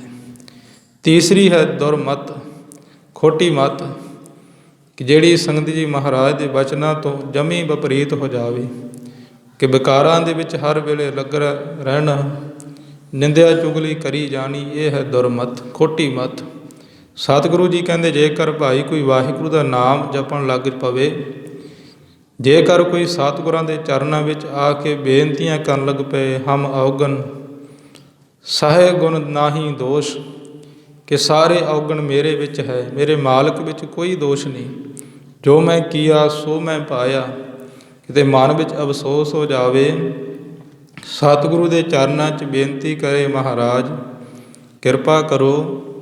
ਜਿਸ ਤਰ੍ਹਾਂ ਆਪ ਜੀ ਸ੍ਰੀ ਜਪਜੀ ਸਾਹਿਬ ਦੀ ਬਾਣੀ ਅੰਦਰ ਜ਼ਿਕਰ ਕਰਦੇ ਹੋ ਕਿ ਭਰੀਐ ਮਤ ਪਾਪਾਂ ਕੈ ਸੰਗ, ਉਹ ਧੋਪੈ ਨਾਵੈ ਕੈ ਰੰਗ, ਕਿ ਸਤਿਗੁਰੂ ਮਹਾਰਾਜ ਜਿਹੜੀ ਸਾਬਣ ਹੈ, ਗੁਰੂ ਨੂੰ ਸੰਗਤ ਜੀ ਆ ਕੇ ਬੇਨਤੀਆਂ ਕਰੇ ਪ੍ਰੇਮ ਦੇ ਵਿੱਚ, ਕਿ ਸਾਬਣ ਦੇ ਕੋਲ ਕਿੰਨਾ ਮਰਜੀ ਅਪਵਿੱਤਰ ਵਸਤਰ ਹੋਵੇ, ਜਿਸ ਵੇਲੇ ਸੰਗਤ ਜੀ ਉਹ ਸਾਬਣ ਦੀ ਸੰਗਤ ਕਰਦਾ ਹੈ, ਸਾਬਣ ਦੇ ਕੋਲ ਜਾਂਦਾ ਹੈ, ਤਾਂ ਸਾਬਣ ਉਹਨੂੰ ਇਹ ਨਹੀਂ ਕਹਿੰਦੀ ਭਾਈ ਤੇਰਾ ਜਿਹੜੇ ਅਪਵਿੱਤਰ ਵਸਤਰ ਹੈ, ਤੂੰ ਬੜਾ ਪਲੀਤ ਹੈ, ਮੇਰੇ ਕੋਲ ਦੂਰ ਚਲੀ ਜਾ। ਸਗੋਂ ਸਾਬਣ ਉਹਨੂੰ ਆਪਣੀ ਸੰਗਤ ਦੇ ਕੇ ਉਹਨੂੰ ਪਵਿੱਤਰ ਕਰ ਦਿੰਦੀ ਹੈ। ਇਸੇ ਤਰ੍ਹਾਂ ਜਿਹੜਾ ਗੁਰੂ ਹੈ ਉਹ ਵੀ ਸਾਬਣ ਦੀ ਨਿਆਈ ਹੈ। ਭਰੀਐ ਮਤ ਪਾਪਾਂ ਕੈ ਸੰਗ, ਉਹ ਧੋਪੈ ਨਾਵੈ ਕੈ ਰੰਗ। ਮਹਾਰਾਜ ਜੀ ਕਹਿੰਦੇ ਜਿਸ ਤਰ੍ਹਾਂ ਭਾਈ ਤੇਰੀ ਮਤ ਬਸਤਰ ਰੂਪੀ ਪਾਪਾਂ ਦੇ ਨਾਲ ਭਰ ਗਈ, ਗੁਰੂ ਦਾ ਨਾਮ ਉਹਨੂੰ ਧੋ ਦੇਵੇਗਾ ਅਤੇ ਪਵਿੱਤਰ ਕਰ ਦੇਵੇਗਾ। ਸੋ ਸਤਿਗੁਰੂ ਸਾਹਿਬ ਜੀ ਕਿਰਪਾ ਕਰਦੇ ਨੇ, ਭੈ ਨਾਸਨ ਦੁਰਮਤ ਹਰਨ ਕਲਮੈ ਹਰ ਕੋ ਨਾਮ, ਕਿ ਕਲਯੁਗ ਦੇ ਵਿੱਚ ਹਰੀ ਵਾਹਿਗੁਰੂ ਦਾ ਨਾਮ ਭੈ ਨੂੰ ਖਤਮ ਕਰਨ ਵਾਲਾ ਹੈ, ਖੋਟੀ ਮੱਤ ਨੂੰ ਵੀ ਹਰਨ ਵਾਲਾ, ਨਾਸ ਕਰਨ ਵਾਲਾ ਹੈ। ਬਲੀ ਕੰਧਾਰੀ ਵਰਗਿਆਂ ਨੂੰ, ਸੱਜਣ ਠੱਗ ਵਰਗਿਆਂ ਦੀ ਜਿਨ੍ਹਾਂ ਦੀ ਮੱਤ ਬੜੀ ਖੋਟੀ ਸੀ, ਸੰਗਤ ਜੀ ਧੰਨ ਗੁਰੂ ਨਾਨਕ ਸਾਹਿਬ ਮਹਾਰਾਜ ਦੀ ਰਸਨਾ ਤੋਂ ਇੱਕ ਇੱਕ ਸ਼ਬਦ ਸੁਣਿਆ ਤਾਂ ਉਹਨਾਂ ਦੀ ਖੋਟੀ ਮੱਤ ਹਰ ਗਈ, ਗੁਰਮਤਿ ਨੂੰ ਉਹਨਾਂ ਨੂੰ ਪ੍ਰਾਪਤ ਹੋ ਗਈ। ਇਸੇ ਪ੍ਰਕਾਰ ਬਹੁਤ ਇਤਿਹਾਸ ਵਿੱਚ ਸਮਝਣ ਵਾਸਤੇ ਬੜੀਆਂ ਸਾਖੀਆਂ ਨੇ, ਕਿਉਂਕਿ ਜਿਹੜੀਆਂ ਪੁਰਾਤਨ ਸਾਖੀਆਂ ਹੁੰਦੀਆਂ, ਪੁਰਾਤਨ ਗੁਰਮੁਖਾਂ ਦਾ ਜੀਵਨ ਹੈ, ਬੰਦਗੀ ਵਾਲਿਆਂ ਦਾ, ਉਹ ਸਾਡੇ ਲਈ ਮਾਰਗ ਦਰਸ਼ਕ ਹੁੰਦਾ ਹੈ, ਕਿ ਉਹਨਾਂ ਦਾ ਜੀਵਨ ਸੁਣ ਕਰਕੇ, ਉਹਨਾਂ ਦੇ ਜੀਵਨ ਪੜ੍ਹ ਕੇ, ਉਹਨਾਂ ਦੇ ਜੀਵਨ ਨੂੰ ਵੇਖ ਕਰਕੇ ਅਸੀਂ ਆਪਣੇ ਜੀਵਨ ਨੂੰ ਬਤੀਤ ਕਰਨਾ ਹੁੰਦਾ ਹੈ। ਸੋ ਅੱਗੇ ਸਤਿਗੁਰੂ ਸਾਹਿਬ ਜੀ ਕਿਰਪਾ ਕਰਦੇ ਨੇ, ਕਹੋ ਨਾਨਕ ਸੁਨ ਰੇ ਮਨਾ ਪਰੈ ਨ ਜਮ ਕੈ ਧਾਮ। ਧੰਨ ਸ੍ਰੀ ਗੁਰੂ ਤੇਗ ਬਹਾਦਰ ਸਾਹਿਬ ਜੀ ਮਹਾਰਾਜ ਬਖਸ਼ਿਸ਼ ਕਰਦੇ ਨੇ ਕਿ ਜਿਨ੍ਹਾਂ ਨੇ ਪਿਆਰਿਆ ਭੈ ਨਾਸਨ ਦੁਰਮਤ ਹਰਨ ਕਲਮੈ ਹਰਿ ਕੋ ਨਾਮ, ਜਿਨ੍ਹਾਂ ਨੇ ਵਾਹਿਗੁਰੂ ਦਾ ਨਾਮ ਜਪ ਲਿਆ, ਉਹਨਾਂ ਦੀ ਜਿਹੜੀ ਦੁਰਮਤ ਖੋਟੀ ਮੱਤ ਉਹ ਤਾਂ ਖਤਮ ਹੋ ਗਈ, ਉਹਨਾਂ ਦੇ ਹਿਰਦੇ ਵਿੱਚੋਂ ਭੈ ਵੀ ਚਲਿਆ ਗਿਆ। ਸਤਿਗੁਰੂ ਜੀ ਕਹਿੰਦੇ ਨਿਸ ਦਿਨ ਜੋ ਨਾਨਕ ਭਜੈ ਸਫਲ ਹੋਏ ਤੇ ਕਾਮ। ਨਿਸ ਤੋਂ ਭਾਵ ਰਾਤ, ਦਿਨ ਦੇ ਅਰਥ ਨੇ ਦਿਵਸ, ਕਿ ਜਿਹੜਾ ਦਿਨ ਤੇ ਰਾਤ ਜੋ ਨਾਨਕ ਭਜੈ। ਨਾਨਕ ਕੌਣ ਹੈ? ਨਾਨਕ ਖੁਦ ਆਪ ਖੁਦਾ ਹੈ। ਸਤਿਗੁਰੂ ਦੀ ਬਾਣੀ ਦੱਸਦੀ ਹੈ ਕਿ ਗਿਆਨ ਧਿਆਨ ਕਿਛ ਕਰਮ ਨਾ ਜਾਣਾ, ਸਾਰ ਨ ਜਾਣਾ ਤੇਰੀ, ਸਭ ਤੇ ਵੱਡਾ ਸਤਿਗੁਰ ਨਾਨਕ ਜਿਨ ਘਲ ਰਾਖੀ ਮੇਰੀ। ਭੱਟ ਹੋਰ ਅੱਗੇ ਵੀ ਸੰਗਤ ਜੀ ਸ਼ਬਦ ਨੂੰ ਵਿਸਥਾਰ ਦੇ ਨਾਲ ਬੜਾ ਖੋਲ੍ਹ ਕੇ ਜ਼ਿਕਰ ਕਰਦੇ ਨੇ ਕਿ ਆਪ ਨਾਰਾਇਣ ਕਲਾ ਧਾਰ, ਜਗ ਮਹਿ ਪਰਵਰਿਓ ਨਿਰੰਕਾਰ, ਜੋਤ ਜਗ ਮੰਡਲ ਕਰਿਓ। ਕਿ ਆਪ ਖੁਦ ਗੁਰੂ ਨਾਨਕ ਖੁਦਾ ਦਾ ਸਰੂਪ, ਉਹ ਅਕਾਲ ਪੁਰਖ ਜੀ ਦਾ ਸਰੂਪ ਗੁਰੂ ਨਾਨਕ ਨੇ। ਮਹਾਰਾਜ ਸ੍ਰੀ ਗੁਰੂ ਤੇਗ ਬਹਾਦਰ ਸਾਹਿਬ ਜੀ ਕਿਰਪਾ ਕਰਦੇ, ਨਿਸ ਦਿਨ ਜੋ ਨਾਨਕ ਭਜੈ, ਕਿ ਦਿਨ ਤੇ ਰਾਤ ਭਾਈ ਜਿਹੜੇ ਵਾਹਿਗੁਰੂ ਦੇ ਨਾਮ ਨੂੰ ਜਪਦੇ ਨੇ, ਭਾਵ ਹਰ ਵੇਲੇ ਰਸਨਾ ਦੇ ਨਾਲ ਵਾਹਿਗੁਰੂ ਵਾਹਿਗੁਰੂ ਵਾਹਿਗੁਰੂ ਸਿਮਰਦੇ ਰਹਿੰਦੇ ਨੇ, ਮਹਾਰਾਜ ਜੀ ਕਹਿੰਦੇ ਸਫਲ ਹੋਏ ਤੇ ਕਾਮ। ਜਿਹੜੇ ਉਹਨਾਂ ਦੇ ਕਾਮ ਨੇ, ਭਾਵ ਜਿਹੜੀ ਉਹਨਾਂ ਦੀ ਸ਼ੁਭ ਇੱਛਾ ਹੈ, ਉਹ ਸਫਲ ਹੋ ਜਾਂਦੇ ਨੇ ਉਹ ਕਾਮ ਦੇ ਵਿੱਚ। ਕਿਉਂਕਿ ਉਹ ਕੰਮ ਸੰਗਤ ਜੀ ਫਿਰ ਉਸ ਦੇ ਨਹੀਂ ਰਹਿੰਦੇ, ਉਹ ਮਹਾਰਾਜ ਦੇ ਬਣ ਜਾਂਦੇ ਨੇ। ਜਿਹਨੇ ਗੁਰੂ ਨਾਨਕ ਨਿਰੰਕਾਰੀ ਜੀ ਨੂੰ ਆਪਣੀ ਬਾਂਹ ਫੜਾ ਦਿੱਤੀ, ਉਹ ਕੰਮ ਫਿਰ ਸੰਗਤ ਜੀ ਗੁਰੂ ਨਾਨਕ ਨਿਰੰਕਾਰੀ ਜੀ ਦੇ ਬਣ ਜਾਂਦੇ ਨੇ। ਮਹਾਰਾਜ ਜੀ ਉਹਦੇ ਕਾਰਜ ਆਪ ਕਰਦੇ ਨੇ, ਵਿੱਚ ਕਰਤਾ ਪੁਰਖ ਖਲੋਆ, ਬਾਲ ਨਾ ਬਿੰਗਾ ਹੋਆ। ਮਹਾਰਾਜ ਜੀ ਫਿਰ ਉਹਦੇ ਅੰਗ ਸੰਗ ਵਰਤਨ ਲੱਗ ਪੈਂਦੇ ਨੇ। ਦੁਕਾਲੰ ਪ੍ਰਣਾਸੀ ਦਇਆਲੰ ਸਰੂਪੇ ਸਦਾ ਅੰਗ ਸੰਗੇ ਅਭੰਗੰ ਬੇਪੋਤੇ। ਫਿਰ ਐਸੀ ਅਵਸਥਾ ਬਣ ਜਾਂਦੀ ਹੈ ਉਸ ਗੁਰਮੁਖ ਦੀ। ਫਿਰ ਮਹਾਰਾਜ ਨੂੰ ਫਿਕਰ ਹੁੰਦਾ ਹੈ ਮੇਰੇ ਪਿਆਰੇ ਦੇ ਕੰਮ ਨੇ। ਅਚਿੰਤ ਕੰਮ ਕਰੇ ਪ੍ਰਭ ਤਿਨ ਕੇ, ਜੋ ਹਰ ਹਰ ਨਾਮ ਤੇ ਆਵੇ। ਮਹਾਰਾਜ ਜੀ ਕਹਿੰਦੇ ਅਚਿੰਤ, ਜਿਹੜੇ ਭਾਈ ਉਹਨਾਂ ਨੇ ਸੋਚੇ ਵੀ ਨਹੀਂ ਹੁੰਦੇ, ਉਹ ਕੰਮ ਵਾਹਿਗੁਰੂ ਆਪ ਕਰਦਾ ਹੈ। ਭਗਤ ਕਬੀਰ ਸਾਹਿਬ ਦੇ ਜੀਵਨ ਅੰਦਰ ਸੰਗਤ ਜੀ ਇੱਕ ਸਾਖੀ ਮਿਲਦੀ ਹੈ ਕਿ ਜਿਸ ਵੇਲੇ ਭਗਤ ਕਬੀਰ ਸਾਹਿਬ ਜੀ ਦਿਨ ਰਾਤ ਵਾਹਿਗੁਰੂ ਦਾ ਨਾਮ ਜਪਣ ਲੱਗ ਪਏ। ਭਗਤ ਕਬੀਰ ਸਾਹਿਬ ਜੀ ਦੀ ਹੁਣ ਬੜੀ ਜੈ ਜੈਕਾਰ ਹੁੰਦੀ ਹੈ, ਕਿਉਂਕਿ ਰੱਬ ਦੀ ਆਪ ਦੀ ਜੈ ਜੈਕਾਰ ਹੈ। ਜਿਵੇਂ ਰੱਬ ਦੀ ਜੈ ਜੈਕਾਰ ਹੁੰਦੀ ਹੈ, ਫਿਰ ਉਹ ਆਪਣੇ ਪਿਆਰਿਆਂ ਦੀ ਵੀ ਨਾਲ ਜੈ ਜੈਕਾਰ ਕਰਾਉਂਦਾ ਹੈ। ਜਿਸ ਵੇਲੇ ਭਗਤ ਕਬੀਰ ਸਾਹਿਬ ਜੀ ਦੀ ਬੰਦਗੀ ਦੇ ਨਾਲ ਕਾਂਸ਼ੀ ਦੇ ਵਿੱਚ ਹੋਰ ਸੰਸਾਰ ਵੀ ਸੰਗ ਸੋਭਾ ਪ੍ਰਗਟ ਹੋ ਗਈ, ਖੁਸ਼ਬੂ ਦੀ ਨਿਆਈ ਭਗਤ ਕਬੀਰ ਸਾਹਿਬ ਜੀ ਦੀ ਪ੍ਰਭਤਾ ਵਧੀ, ਤਾਂ ਉਸ ਵੇਲੇ ਜਿਹੜੇ ਕਾਂਸ਼ੀ ਦੇ ਪੰਡਤ ਸਨ, ਉਹਨਾਂ ਦੇ ਮਨ ਵਿੱਚ ਈਰਖਾ ਪੈਦਾ ਹੋ ਗਈ। ਕਿਉਂਕਿ ਤੁਸੀਂ ਵੇਖੋ, ਤੁਸੀਂ ਜਿਹੜੇ ਮਰਜ਼ੀ ਖੇਤਰ ਦੇ ਵਿੱਚ ਹੋਵੋ, ਭਾਵੇਂ ਧਾਰਮਿਕ ਖੇਤਰ ਵਿੱਚ, ਭਾਵੇਂ ਰਾਜਨੀਤੀ ਖੇਤਰ ਵਿੱਚ, ਭਾਵੇਂ ਸਮਾਜਿਕ ਖੇਤਰ ਵਿੱਚ, ਜਿੱਥੇ ਤੁਸੀਂ ਕੋਈ ਕੰਮ ਚੰਗਾ ਕਰ ਰਹੇ ਹੋ, ਤੁਹਾਡੀ ਪ੍ਰਭਤਾ ਸੋਭਾ ਹੋ ਰਹੀ ਹੈ, ਉੱਥੇ ਨਾਲ ਨਾਲ ਤੁਹਾਡੀ ਉਸ ਪ੍ਰਭਤਾ ਨੂੰ ਘਟਾਉਣ ਵਾਸਤੇ, ਤੁਹਾਡੇ ਨਾਲ ਦਵੈਸ਼ ਕਰਨ ਵਾਸਤੇ ਆਪਣੇ ਆਪ ਪ੍ਰਗਟ ਹੋ ਜਾਂਦੇ ਨੇ। ਆ ਵੇਖੋ, ਆਪਾਂ ਕਣਕ ਸੰਗਤ ਜੀ ਸਾਰੇ ਕਿਸਾਨ ਵੀਰਾਂ ਨੇ ਬੀਜੀ ਹੈ, ਬੀਜ ਪਾਇਆ ਹੈ, ਪਰ ਉਹਦੇ ਵਿੱਚ ਕਦੇ ਕੱਖਾਂ ਦਾ ਨਦੀਨ ਦਾ ਬੀਜ ਨਹੀਂ ਪਾਇਆ, ਕਿਸੇ ਕਿਸਾਨ ਵੀਰ ਨੇ ਨਹੀਂ ਪਾਇਆ। ਉਹ ਆਪਣੇ ਆਪ ਹੀ ਪੁੱਗਰ ਪੈਂਦੇ ਨੇ। ਇਸੇ ਤਰ੍ਹਾਂ ਜਿਹੜੇ ਈਰਖਾ ਕਰਨ ਵਾਲੇ ਨੇ, ਉਹ ਤੁਹਾਡੇ ਚੰਗੀ ਕਰਮਾਂ ਦੇ ਨਾਲ, ਤੁਹਾਡੀ ਚੰਗੀ ਸੇਵਾ ਦੇ ਨਾਲ ਉਹ ਆਪਣੇ ਆਪ ਹੀ ਪੈਦਾ ਹੋ ਜਾਂਦੇ ਨੇ।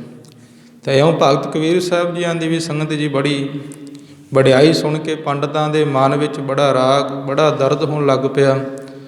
ਤਾਂ ਇੱਕ ਦਿਨ ਪੰਡਤਾਂ ਨੇ ਆਪਣੀ ਚਤੁਰਾਈ ਦੇ ਨਾਲ ਇਕੱਠੇ ਹੋ ਕੇ ਇੱਕ ਮੀਟਿੰਗ ਕੀਤੀ ਕਿ ਉਹਨਾਂ ਨੇ ਸੋਚਿਆ, ਪੰਡਤਾਂ ਨੇ, ਕਿ ਭਗਤ ਕਬੀਰ ਸਾਹਿਬ ਜੀ ਸੰਸਾਰੀ ਤੌਰ 'ਤੇ ਇਹਨਾਂ ਕੋਲ ਮਾਇਆ ਬਹੁਤ ਥੋੜ੍ਹੀ ਹੈ, ਇਹਨਾਂ ਕੋਲ ਮਾਇਆ ਨਹੀਂ, ਅਤੇ ਆਪਾਂ ਇੱਕ ਚਤੁਰਾਈ, ਇੱਕ ਆਪਾਂ ਸ਼ਯੰਤਰ ਰਚੀਏ, ਅਡੰਬਰ ਬਣਾਈਏ ਕਿ ਜਿਹੜੇ ਨੇੜੇ ਤੇੜੇ ਦੇ ਜਿੰਨੇ ਵੀ ਮਹਾਤਮਾ ਦੇ ਆਸ਼ਰਮ ਨੇ, ਵੱਡੇ ਵੱਡੇ ਸਾਧੂਆਂ ਦੇ ਡੇਰੇ ਨੇ, ਜਿੱਥੇ ਮਹਾਂਪੁਰਸ਼ ਰਹਿ ਕੇ ਬੰਦਗੀ ਕਰਦੇ ਨੇ, ਉਹ ਸਾਰੇ ਕਬੀਰ ਜੀ ਨੂੰ ਚਾਹੁੰਦੇ ਨੇ, ਉਹ ਸਾਰੇ ਕਬੀਰ ਜੀ ਦੀ ਸੋਭਾ ਕਰਦੇ ਨੇ।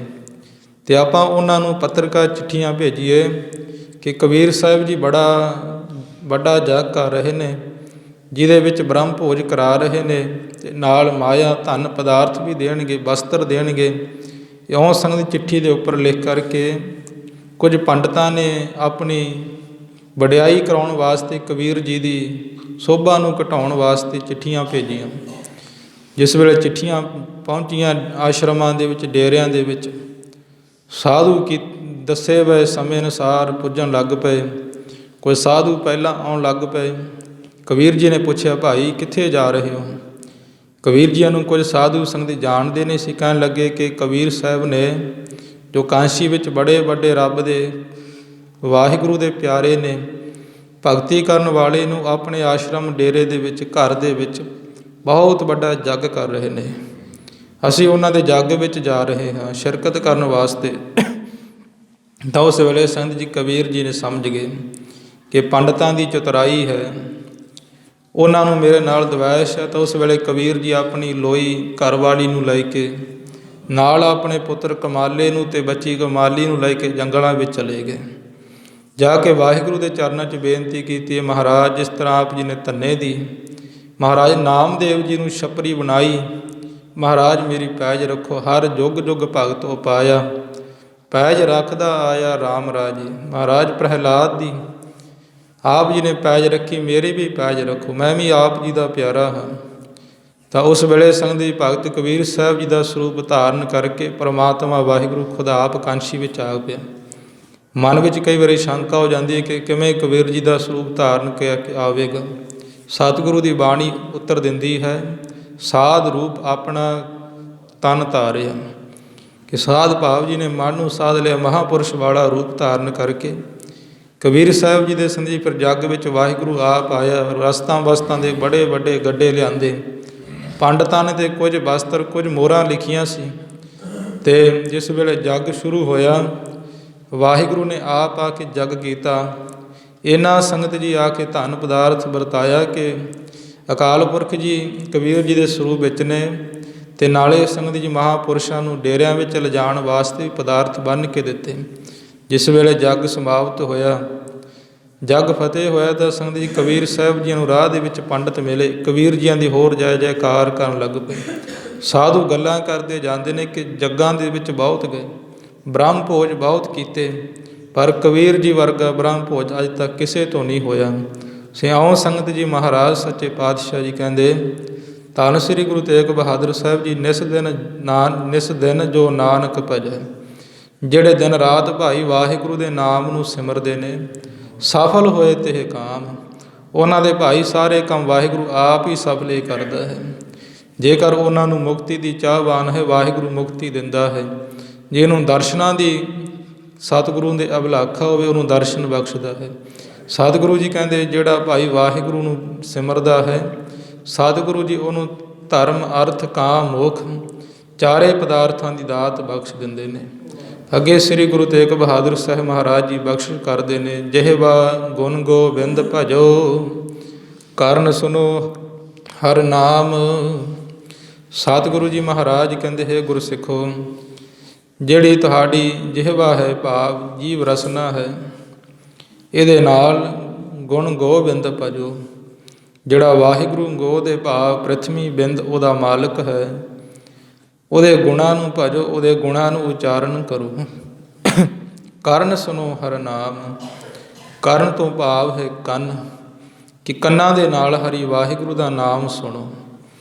ਕਿਉਂਕਿ ਜਿਸ ਵੇਲੇ ਅਸੀਂ ਜਿਹਵਾ ਦੇ ਨਾਲ ਜਪਾਂਗੇ, ਚਾਹੋ ਜੋ ਕੰਨਾਂ ਦੇ ਨਾਲ ਅਸੀਂ ਸੁਣਦੇ ਹਾਂ, ਉਹਨੂੰ ਅਸੀਂ ਜਿਹਵਾ ਦੇ ਨਾਲ ਜਪਣ ਲੱਗ ਪੈਂਦੇ ਹਾਂ। ਤੁਸੀਂ ਵੇਖੋ, ਕਈ ਵਾਰੀ ਕਈ ਗੁਰਮੁਖ ਐਸੇ ਨੇ ਜਿਨ੍ਹਾਂ ਨੇ ਸਤਿਗੁਰੂ ਧੰਨ ਸ਼੍ਰੀ ਗੁਰੂ ਗ੍ਰੰਥ ਸਾਹਿਬ ਮਹਾਰਾਜ ਦੇ ਦਰਸ਼ਨ ਵੀ ਨਹੀਂ ਕੀਤੇ ਹੁੰਦੇ, ਪਰ ਉਹਨਾਂ ਦੇ ਕਈ ਵਾਰੀ ਗੁਰਬਾਣੀ ਦੇ ਤੁਕਾਂ, ਗੁਰਬਾਣੀ ਦੀਆਂ ਪੰਕਤੀਆਂ ਇੰਨੀਆਂ ਸ਼ੁੱਧ ਉਚਾਰਦੇ ਨੇ ਉਹ, ਪਰ ਐਉਂ ਲੱਗਦਾ ਜਿਵੇਂ ਇਹਨਾਂ ਨੇ ਸੰਥਿਆ ਕੀਤੀ ਹੁੰਦੀ ਹੈ। ਕਿਉਂਕਿ ਉਹ ਸੁਣਦੇ ਬੜੇ ਧਿਆਨ ਨਾਲ ਨੇ। ਮਹਾਰਾਜ ਨੇ ਸੁਣਨ ਵਾਲੇ ਨੂੰ ਬੜਾ ਕਿਹਾ ਹੈ, ਸੁਣ ਤੇ ਪੁਨੀਤ ਕਹਿਤੇ ਪਵਿੱਤ, ਸਤਿਗੁਰ ਰਹਿਆ ਭਰਪੂਰੇ। ਪਰ ਜਿਹੜੇ ਅਸੀਂ ਜੀਵ ਹਾਂ, ਅਸੀਂ ਸੰਗਤ ਜੀ ਕੁਝ ਹੋਰ ਹੀ ਸੁਣਨ ਲੱਗ ਪੈਂਦੇ ਹਾਂ। ਮਹਾਰਾਜ ਦੇ ਵਚਨ ਨੇ ਤਾਂ ਹੀ ਤੇ ਕਿ ਮੇਰੇ ਮੋਹਨ ਇਹ ਨਾ ਸੁਣਾਏ, ਸ਼ਰਾਵਣੀ ਗੀਤ ਨਾ ਤੁਨ ਬੋਲਤ ਬੋਲ ਅਜਾਏ। ਕਿਹੇ ਮੇਰੇ ਵਾਹਿਗੁਰੂ, ਮੇਰੇ ਕੰਨਾਂ ਦੇ ਵਿੱਚ ਉਹ ਨਾ ਸ਼ਬਦ ਪੈਣ ਜਿਹਨਾਂ ਦਾ ਕੋਈ ਅਰਥ ਹੀ ਨਾ ਹੋਵੇ, ਜਿਨ੍ਹਾਂ ਦਾ ਕੋਈ ਲਾਭ ਨਾ ਹੋਵੇ। ਤਾਂ ਹੀ ਤੇ ਸ੍ਰੀ ਗੁਰੂ ਅਮਰਦਾਸ ਮਹਾਰਾਜ ਸੱਚੇ ਪਾਤਸ਼ਾਹ ਨੂੰ ਕਥਨ ਕਰਨਾ ਪਿਆ। ਜਗਿਆਸੂ ਮੁਖ ਦੁਆਰਾ ਮਹਾਰਾਜ ਦੇ ਵਚਨ ਨੇ ਕਿ ਇਹ ਸ਼ਰਾਵਣ ਮੇਰਿਓ, ਸਾਚੈ ਸੁਣਨੈ ਨੌ ਪਠਾਏ। ਸਾਚੈ ਸੁਣਨੈ ਨੌ ਪਠਾਏ, ਸਰੀਰ ਲਾਏ ਸੁਨਹੋ ਸਤ ਬਾਣੀ। ਕਿ ਜਿਹੜੀ ਵਾਹਿਗੁਰੂ ਦੀ ਸਤ ਤ੍ਰੈ ਕਾਲ ਸੱਚੀ ਬਾਣੀ ਹੈ, ਉਹਨੂੰ ਸੁਣਨ ਵਾਸਤੇ ਹੀ ਮੇਰੇ ਕੰਨੋਂ ਤੁਹਾਨੂੰ ਵਾਹਿਗੁਰੂ ਨੇ ਸਰੀਰ ਨਾਲ ਲਾਏ ਨੇ, ਇਹਨਾਂ ਨੂੰ ਸੁਣੋ। ਅਤੇ ਫਿਰ ਸਤਿਗੁਰੂ ਜੀ ਕਹਿੰਦੇ, ਜੇਕਰ ਕੋਈ ਸੰਗਤ ਜੀ ਮਹਾਰਾਜ ਦੇ ਇਹਨਾਂ ਬਚਨਾਂ ਨੂੰ ਆਪਣੇ ਹਿਰਦੇ ਵਿੱਚ ਧਾਰਨ ਕਰਨ ਲੱਗ ਪਵੇ, ਫਿਰ ਸ੍ਰੀ ਗੁਰੂ ਨਾਨਕ ਸਾਹਿਬ ਜੀ ਮਹਾਰਾਜ ਜੀ ਕਹਿੰਦੇ, ਸੁਣਿਆ ਦੁਖ ਪਾਪ ਕਾ ਨਾਸ, ਨਾਨਕ ਭਗਤਾਂ ਸਦਾ ਵਿਗਾਸ। ਕਿ ਭਾਈ ਨਾਮ ਨੂੰ ਸੁਣਨ ਦੇ ਨਾਲ ਜਿੰਨੇ ਵੀ ਤੇਰੇ ਜੀਵ ਹਰਖ ਸੋਗ ਨੇ, ਉਹ ਵਾਹਿਗੁਰੂ ਜਿੰਨੇ ਵੀ ਤੇਰੇ ਦੁੱਖ ਨੇ, ਉਹ ਸਾਰੇ ਨਾਸ ਹੋ ਜਾਣਗੇ। ਤੈਨੂੰ ਦੁੱਖਾਂ ਤੋਂ ਨਿਜਾਗਤ ਛੁਟਕਾਰਾ ਪ੍ਰਾਪਤ ਹੋਵੇਗਾ। ਅਤੇ ਮਹਾਰਾਜ ਜੀ ਕਹਿੰਦੇ, ਫਿਰ ਸੁਣਨ ਦੇ ਨਾਲ ਵੱਡੀਆਂ ਪਦਵੀਆਂ ਵੀ ਪ੍ਰਾਪਤ ਹੋਣਗੀਆਂ। ਮਹਾਰਾਜ ਜੀ ਉਹ ਕਿਹੜੀਆਂ ਪਦਵੀਆਂ ਨੇ? ਸ੍ਰੀ ਗੁਰੂ ਨਾਨਕ ਸਾਹਿਬ ਜੀ ਸੰਗਤ ਜੀ ਕਹਿੰਦੇ, ਸੁਣਿਆ ਸਿੱਧ ਪੀਰ ਸੁਰਨਾਥ। ਸਿੱਧ ਭਾਵ ਕਿ ਜਿਨ੍ਹਾਂ ਨੇ ਬੰਦਗੀ ਕਰਕੇ ਆਪਣੇ ਮਨ ਨੂੰ ਸਾਧਿਆ, ਬੜੀਆਂ ਸਿੱਧੀਆਂ ਪ੍ਰਾਪਤ ਕੀਤੀਆਂ, ਤੈਨੂੰ ਉਹ ਦਾਤਾਂ ਪ੍ਰਾਪਤ ਹੋ ਜਾਣਗੀਆਂ। ਪੀਰ ਇਸਲਾਮ ਦੇ ਵਿੱਚ ਸੰਗਤ ਜੀ ਉਹਨਾਂ ਨੂੰ ਕਿਹਾ ਜਾਂਦਾ ਹੈ ਜਿਹੜੇ ਬੰਦਗੀ ਇਬਾਦਤ ਕਰਨ ਵਾਲੇ ਨੇ ਖੁਦਾ ਦੀ। ਸਤਿਗੁਰੂ ਜੀ ਕਹਿੰਦੇ ਜਿਹੜੀਆਂ ਰੁਤਬੇ ਉਹਨਾਂ ਪੀਰਾਂ ਨੂੰ ਪ੍ਰਾਪਤ ਹੋਏ ਨੇ, ਤੈਨੂੰ ਵੀ ਉਹ ਰੁਤਬੇ ਪ੍ਰਾਪਤ ਹੋਣਗੇ। ਸੁਣਿਆ ਸਿੱਧ ਪੀਰ ਸੁਰਨਾਥ, ਤੈਨੂੰ ਦੇਵਤਿਆਂ ਵਾਲਾ ਗੁਣ ਪ੍ਰਾਪਤ ਹੋ ਜਾਣਗੇ, ਦੇਵਤਿਆਂ ਵਰਗਾ ਤੇਰਾ ਜੀਵਨ ਬਣ ਜਾਵੇਗਾ ਪਵਿੱਤਰ। ਸੁਰਨਾਥ ਜਿਹੜੇ ਨਾਥ ਨੇ ਭਾਈ, ਜਿਹੜੇ ਸੇ ਨਾਥ ਮੰਨੇ ਨੇ ਗੁਰਬਾਣੀ ਅੰਦਰ, ਦਾਤਾ ਤੇਰੇ ਗੋਰਖਨਾਥ ਭੈਰੋ ਹਨੂਮਾਨ ਇਤਿਆਦਿਕ, ਇਹਨਾਂ ਮਹਾਂਪੁਰਖਾਂ ਵਰਗਾ ਜੀਵਨ ਤੇਰਾ ਬਣ ਜਾਵੇਗਾ। ਸਤਿਗੁਰੂ ਜੀ ਕਹਿੰਦੇ ਪਰ ਜਿਸ ਵੇਲੇ ਤੂੰ ਸੱਚੇ ਨਾਮ ਨੂੰ ਸੁਣੇਗਾ ਅਤੇ ਜਿਹਵਾ ਗੁਣ ਗੋਬਿੰਦ ਭਜੋ, ਕੰਨ ਸੁਣੋ ਹਰ ਨਾਮ, ਆਪਣੀ ਜਿਹਵਾ ਦੇ ਨਾਲ ਰਸਨਾ ਦੇ ਨਾਲ ਸਤਿਗੁਰੂ ਜੀ ਕਹਿੰਦੇ ਭਾਈ ਉਹ ਵਾਹਿਗੁਰੂ ਦੇ ਗੁਣਾਂ ਨੂੰ ਉਚਾਰਨ ਕਰੋ, ਕਿਉਂਕਿ ਇਸ ਨੂੰ ਜਿਹੜੀ ਜਿਹਵਾ ਸਤਿਗੁਰੂ ਦੇ ਗੁਣਾਂ ਨੂੰ ਉਚਾਰਨ ਕਰਦੀ ਹੈ, ਮਹਾਰਾਜ ਜੀ ਕਹਿੰਦੇ ਸਾ ਰਸਨਾ ਧਨ ਧਨ ਹੈ ਮੇਰੀ ਜਿੰਦੜੀਏ, ਗੁਣ ਗਾਵੇ ਪ੍ਰਭ ਕੇਰੇ ਰਾਮ। ਕਿ ਉਹ ਰਸਨਾ ਮਹਾਰਾਜ ਜੀ ਕਹਿੰਦੇ ਧਨ ਹੈ, ਜਿਹੜੀ ਰਸਨਾ ਭਾਈ ਵਾਹਿਗੁਰੂ ਦੇ ਗੁਣ ਗਾਉਂਦੀ ਹੈ। ਕਿਸੇ ਮਹਾਂਪੁਰਸ਼ ਨੇ ਬੜੇ ਸੁੰਦਰ ਵਚਨ ਲਿਖੇ ਨੇ, ਕਿਉਂਕਿ ਸੰਗਤ ਜਿਹੜਾ ਮਨੁੱਖ ਹੈ ਤੰਦਰੁਸਤ ਮਨੁੱਖ, ਉਹ 24 ਘੰਟਿਆਂ ਵਿੱਚ ਕਹਿੰਦੇ 24,000 ਸਵਾਸ ਲੈਂਦਾ ਹੈ, 24,000 ਸਵਾਸ ਦੀ ਕਿਰਿਆ ਕਰਦਾ ਹੈ। ਪਰ ਉਹ ਮਹਾਂਪੁਰਸ਼ ਕਹਿੰਦੇ ਇਹ 24,000 ਸਵਾਸ ਭਾਈ ਤਾਂ ਸਫਲ ਹੁੰਦੇ ਨੇ, ਦਮ ਦਮ ਸਦਾ ਸੰਭਾਲਦਾ ਦਮ ਨਾ ਬਿਰਥਾ ਜਾਏ। ਕਿ ਜਾਸ ਰਸਨ ਹਰ ਆਇਆ ਸਫਲ ਤਾਹੂ ਕੋ ਗਨੀਐ, ਜਾਸ ਰਸਨ ਨਾਮ ਹਰ ਪਣੀਐ। ਕਿ ਜਿਹੜਾ ਹਰ ਸਵਾਸ ਦੇ ਨਾਲ ਵਾਹਿਗੁਰੂ ਦਾ ਨਾਮ ਜਪਦਾ ਹੈ। ਮਹਾਂਪੁਰਸ਼ ਨੇ ਉਹਨੇ ਜੀਵ ਦੀ ਝੋਲੀ ਵਿੱਚ ਬੜੇ ਅਮੋਲਕ ਬਚਨ ਪਾਏ ਨੇ, ਉਹ ਆਪਣੀ ਕਲਮ ਦੁਆਰਾ ਲਿਖਦੇ ਨੇ ਕਿ ਨਾਮ ਜਪਣ ਕੋ ਜਿਹਵਾ ਦੀਨੀ ਹਰ ਦਰਸ਼ਨ ਕੋ ਅੱਖੀ। ਕਿ ਭਾਈ ਵਾਹਿਗੁਰੂ ਦੇ ਨਾਮ ਜਪਣ ਵਾਸਤੇ ਵਾਹਿਗੁਰੂ ਨੇ ਸੰਗਤ ਜੀਵ ਲਾਈ ਹੈ, ਇਹ ਰਸ ਕਸ ਭੋਗਣ ਵਾਸਤੇ ਨਹੀਂ ਲਾਈ, ਕਿਉਂਕਿ ਕਈਆਂ ਨੂੰ ਵਿਕਾਰਾਂ ਦੇ ਵਿੱਚੋਂ ਰਸ ਆਉਂਦਾ ਹੈ, ਇਹ ਜੀਵ ਦੁਆਰਾ ਹੀ ਉਹ ਰਸਾਂ ਨੂੰ ਗਾਇਨ ਕਰਦਾ ਹੈ। ਕਈਆਂ ਨੂੰ ਚੁਗਲੀ ਦੇ ਵਿੱਚੋਂ ਰਸ ਆਉਂਦਾ ਹੈ, ਫਿਰ ਚੁਗਲੀਆਂ ਇਉਂ ਵਿਸਥਾਰ ਦੇ ਨਾਲ ਦੱਸਣਗੇ, ਇਹ ਵੀ ਇੱਕ ਪ੍ਰਕਾਰ ਦਾ ਰਸ ਹੈ। ਕਈਆਂ ਨੂੰ ਸੰਗਤ ਜੀ ਕਿਸੇ ਦੇ ਗਾਲ ਗਲੋਚ ਕਰਕੇ ਰਸ ਆਉਂਦਾ ਹੈ, ਕਈਆਂ ਨੂੰ ਵਿਕਾਰਾਂ ਨਸ਼ਿਆਂ ਦੇ ਵਿੱਚੋਂ ਰਸ ਆਉਂਦਾ ਹੈ।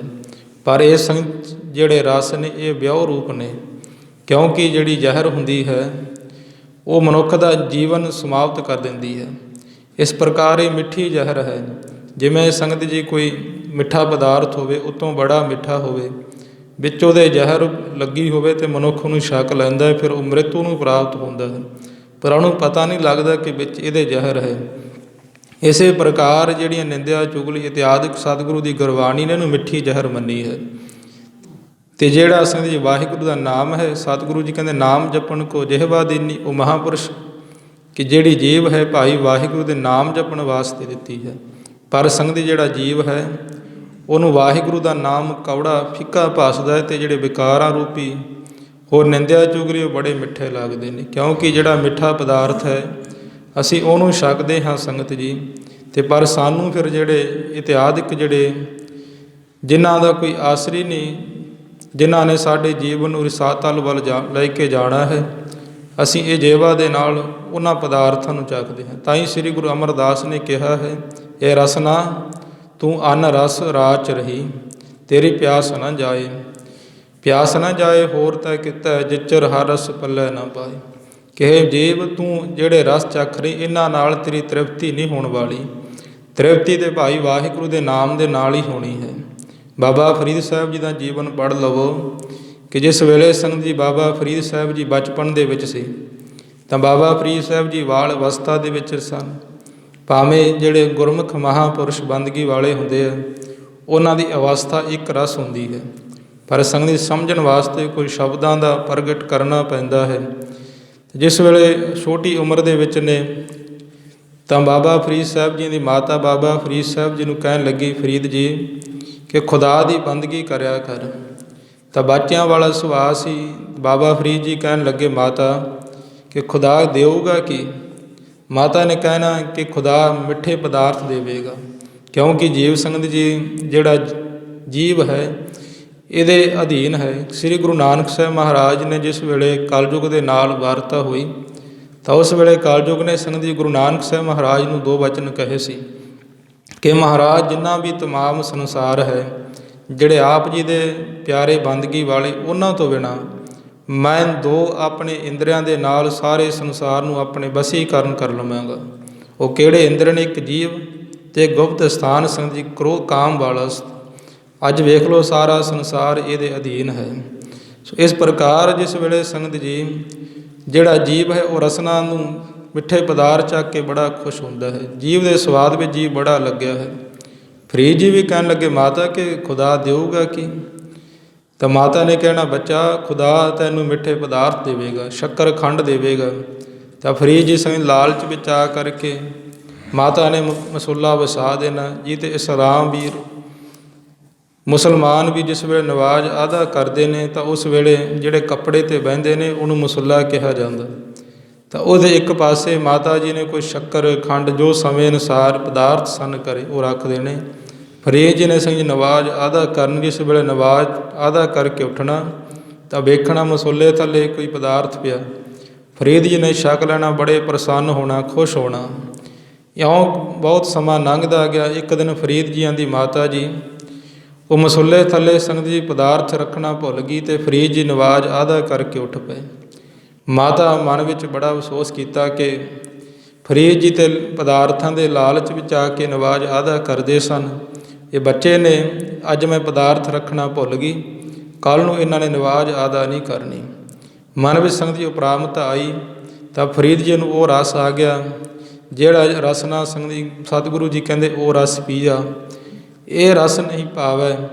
ਫਰੀਦ ਜੀ ਨੂੰ ਨਾਮ ਦੇ ਵਿੱਚ ਇੰਨਾ ਰਸ ਆਇਆ, ਫਿਰ ਜਿਹੜੇ ਸ਼ੱਕਰ ਖੰਡ ਮਾਤਾ ਪਹਿਲਾਂ ਰੱਖਦੀ ਸੀ ਉਹ ਫਿੱਕੇ ਭਾਸਣ ਲੱਗ ਪਏ। ਫਰੀਦ ਜੀ ਨੂੰ ਜਿਸ ਵੇਲੇ ਨਾਮ ਦੇ ਵਿੱਚ ਇੰਨਾ ਰਸ, ਬੰਦਗੀ ਵਿੱਚੋਂ ਇੰਨਾ ਰਸ ਆਇਆ, ਮਾਤਾ ਨੂੰ ਸੰਗਤ ਜੀ ਫਰੀਦ ਜੀ ਕਹਿਣ ਲੱਗੇ ਮਾਤਾ ਜੀ ਸੱਚ ਦੱਸਿਓ ਕਿ ਪਹਿਲਾਂ ਜਿਹੜੇ ਪਦਾਰਥ ਮੈਨੂੰ ਮਿਲਦੇ ਸੀ ਉਹ ਖੁਦਾ ਨਹੀਂ ਸੀ ਦਿੰਦਾ, ਉਹ ਤੁਸੀਂ ਦਿੰਦੇ ਸੀ, ਤੁਸੀਂ ਰੱਖਦੇ ਸੀ। ਅਤੇ ਮਾਤਾ ਨੂੰ ਜਿਸ ਵੇਲੇ ਸੰਗਤ ਜੀ ਫਰੀਦ ਜੀ ਨੇ ਬਚਨ ਕਹੇ ਉਹ ਸਤਿਗੁਰੂ ਦੀ ਬਾਣੀ ਵਿੱਚ ਦਰਜ ਨੇ। ਫਰੀਦਾ ਸ਼ੱਕਰ ਖੰਡ ਨਿਵਾਤ ਗੁੜ, ਮਾਖਿਓ ਮਾਝਾ ਦੁੱਧ, ਸਭੇ ਵਸਤੂ ਮਿੱਠੀਆਂ ਰੱਬ ਨਾ ਪੁੱਜਣ ਤੁਧ। ਕਿ ਮਾਤਾ ਸ਼ੱਕਰ ਅਤੇ ਖੰਡ ਨਿਵਾਤ, ਮਾਖਿਓ ਮਾਝਾ ਦੁੱਧ, ਦੁੱਧ ਮਿਸਰੀ ਮਖਿਆਲ, ਸ਼ਾਇਦ ਸਾਰਾ ਕੁਝ ਮਾਤਾ ਸੰਸਾਰ ਵਿੱਚ ਬਹੁਤ ਮਿੱਠਾ ਹੈ, ਪਰ ਵਾਹਿਗੁਰੂ ਨਾਮ ਦੇ, ਪ੍ਰਮਾਤਮਾ ਦੇ ਨਾਮ ਦੇ ਸਦਰਸ਼ ਖੁਦਾ ਦੀ ਬੰਦਗੀ ਦੇ ਬਰਾਬਰ ਇਹ ਮਾਤਾ ਤੁੱਛ ਨੇ। ਇਹ ਫਿੱਕੇ ਭਾਸਦੇ ਨੇ, ਜ਼ਹਿਰ ਵਰਗੇ ਨੇ। ਕਿਉਂਕਿ ਮਹਾਰਾਜ ਜੀ ਕਹਿੰਦੇ ਭੋਗਣ ਤੇ ਬਹੁ ਰੋਗਣ ਤੇ, ਕਿ ਜਿੰਨੇ ਪਦਾਰਥ ਅਸੀਂ ਭੋਗਦੇ ਹਾਂ ਉਹਨਾਂ ਨਾਲ ਸਾਡੇ ਸਰੀਰ ਵਿੱਚ ਰੋਗ ਪੈਦਾ ਹੁੰਦੇ ਨੇ। ਕਿਉਂਕਿ ਤੁਸੀਂ ਡਾਕਟਰ ਕੋਲ ਜਾਓ, ਜਿਸ ਵੇਲੇ ਤੁਹਾਨੂੰ ਰੱਬ ਨਾ ਕਰੇ ਕੋਈ ਸਰੀਰ 'ਤੇ ਕਿਸੇ ਦੇ ਬਿਮਾਰੀ ਆ ਜਾਵੇ ਤਾਂ ਉਸ ਵੇਲੇ ਡਾਕਟਰ ਪੁੱਛੇਗਾ ਤੁਹਾਡਾ ਖਾਣਾ ਕਿਹੋ ਜਿਹਾ ਹੈ। ਭਾਵ ਕਿ ਸੰਗਤ ਸ੍ਰੀ ਗੁਰੂ ਗੋਬਿੰਦ ਸਿੰਘ ਸਾਹਿਬ ਮਹਾਰਾਜ ਨੇ ਤੇ ਕਿਹਾ ਹੈ ਨਮੋ ਰੋਗ ਰੋਗੇ, ਨਮੋ ਭੋਗ ਭੋਗੇ, ਨਮੋ ਰੋਗ ਰੋਗੇ। ਕਿ ਭਾਈ ਭਾਵੇਂ ਮਹਾਰਾਜ ਨੇ ਸੰਗਤ ਦੀ ਨਮਸਕਾਰ ਕੀਤੀ ਸਾਰੀ ਬਾਣੀ ਵਿੱਚ ਕਿ ਨਵੇਂ ਤੋਂ ਨਵੇਂ ਭੋਗ ਜੀ ਭੋਗੇਗਾ ਅਤੇ ਨਵੇਂ ਤੋਂ ਨਵੇਂ ਸੰਗਤ ਦੀ ਰੋਗ ਸੰਸਾਰ ਵਿੱਚ ਆਉਣਗੇ, ਅੱਜ ਆ ਵੀ ਰਹੇ ਨੇ। ਇਸ ਪ੍ਰਕਾਰ ਸਤਿਗੁਰੂ ਮਹਾਰਾਜ ਜੀ ਕਹਿੰਦੇ ਭਾਈ ਜਿੰਨੇ ਵੀ ਰੋਗ ਨੇ ਇਹ ਸੰਗਤ ਜੀ ਭੋਗਾਂ ਤੋਂ ਹੀ ਪੈਦਾ ਹੁੰਦੇ ਨੇ।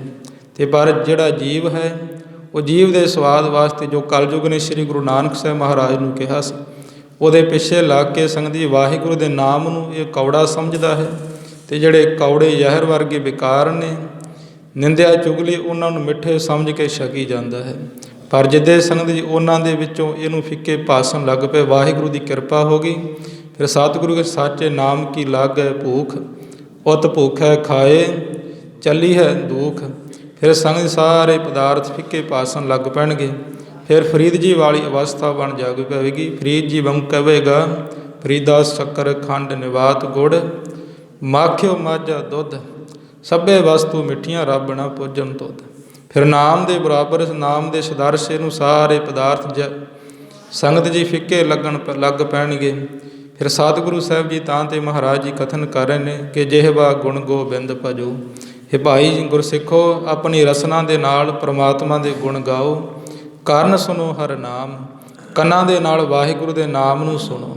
ਸ੍ਰੀ ਗੁਰੂ ਨਾਨਕ ਸਾਹਿਬ ਨੇ ਇਸ ਜਪਜੀ ਸਾਹਿਬ ਅੰਦਰ ਜਿਹੜੀਆਂ ਜਪਜੀ ਸਾਹਿਬ ਦੀਆਂ ਪਹਿਲੀਆਂ ਪੌੜੀਆਂ ਨੇ, ਮਹਾਰਾਜ ਨੇ ਪਹਿਲੀਆਂ 5 ਪੌੜੀਆਂ ਸੁਣਨ ਦੀਆਂ ਲਿਖੀਆਂ ਨੇ, ਫਿਰ ਅੱਗੇ ਉਹਨਾਂ ਨੂੰ ਮੰਨਣ ਦੀਆਂ ਲਿਖੀਆਂ ਨੇ, ਫਿਰ ਨਿਧਾਸਨ ਕਰਨ ਦੀਆਂ ਲਿਖੀਆਂ ਨੇ, ਫਿਰ ਕਦੇ ਜਾ ਕੇ ਕਰਮਖੰਡ ਸੱਚਖੰਡ ਜਾ ਕੇ ਵਾਸ ਹੁੰਦਾ ਹੈ। ਸੋ ਤਾਂ ਤੇ ਮਹਾਰਾਜ ਜੀ ਕਹਿੰਦੇ ਭਾਈ ਵਾਹਿਗੁਰੂ ਦੇ ਨਾਮ ਨੂੰ ਸੁਣਨਾ ਕਰੋ ਤਾਂ ਤੁਹਾਡੇ ਕੰਨ ਸਫਲੇ ਹੋਣਗੇ। ਅਤੇ ਜਿਹੜੀ ਰਸਨਾ ਫਿਰ ਵਾਹਿਗੁਰੂ ਦੇ ਨਾਮ ਨੂੰ ਦੇ ਗੁਣਾਂ ਨੂੰ ਗਾਵੇਗੀ ਉਹ ਸਤਿਗੁਰੂ ਜੀ ਕਹਿੰਦੇ ਰਸਨਾ ਧਨ ਹੈ। ਸਾ ਰਸਨਾ ਧਨ ਧਨ ਹੈ ਮੇਰੀ ਜਿੰਦੜੀਏ, ਗੁਣ ਗਾਵੇ ਪ੍ਰਭ ਕੇਰੇ ਰਾਮ। ਮਹਾਰਾਜ ਜੀ ਕਹਿੰਦੇ ਉਹ ਰਸਨਾ ਧਨ ਹੈ।